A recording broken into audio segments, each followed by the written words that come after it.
Il-Ministru Anton u s-Segretarju Parlamentari S-Sajd fl-aħħar jiem laqgħu delegazzjoni Bulgara f'pajjiżna immexxija mid-Deputat Ministru għall-Agrikoltura u l-Ikel Stefan Burjev. Burjev faħħar il-ħidma li qiegħda ssir f'Malta f'dawn iż-żewġ setturi waqt li ħabbar li ż-żewġ pajjiżi qablu għal iżjed kooperazzjoni fuq livell Ewropew, inkluż fil-kontroll u azzjonijiet kontra s-sajd illegali minn pajjiżi terzi, l-isfidi tal-bidla fil-klima u anke l-bżonn ta' tiġdid ġenerazzjonali fis-settur tas-sajd.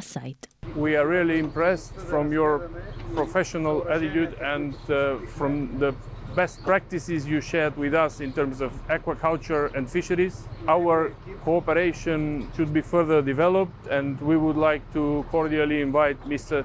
Minister Refalo in Bulgaria to share our way of management of fisheries and aquaculture. Matul din iż-żjara ġew diskussi diversi temi relatati ma' settur tas-sajd u l-akwakultura, dan minħabba li l-għan ewlieni tal-laqgħa kien biex tiġi stabbilita kollaborazzjoni ma' pajjiżna f'dan ir-rigward fuq livell Ewropew. Iż-żjara wkoll ix-xhieda tal-ħidma li qed issir mill-awtoritajiet nazzjonali f'pajjiżna fis-sajd u l-akwakultura li jservu bħala eżemplari għal stati membri oħrajn Ewropej. Fost oħrajn sert enfasi fuq tibdiliet leġislattivi, proċeduri ta' kontroll, proġetti infrastrutturali fil-portijiet tas-sajjieda, użu massimu tal-fondi Ewropej kif ukoll investiment fi riċerka u ftuħ ta' swieq ġodda fl-akwakultura. Il-Ministru Refalo qal li l-Gvern u kommessa l-aktar ħidma favur is-setturi tas-sajd u l-akwakultura, parti kruċjali fil-katina tal-ikel tal-pajjiż u anki ta' importanza kbira għall-ekonomija Maltija. Min-naħa tagħha, is-Segretarju Parlamentari S-Sajd tenniet li din iż-żjara mill-Bulgarija se ssaħħaħ il-kollaborazzjoni bejn il-pajjiżi u xhieda tal-viżjoni ċara li għandu l-Gvern għal dan is-settur favur iżjed sajd reżiljenti u sostenibbli.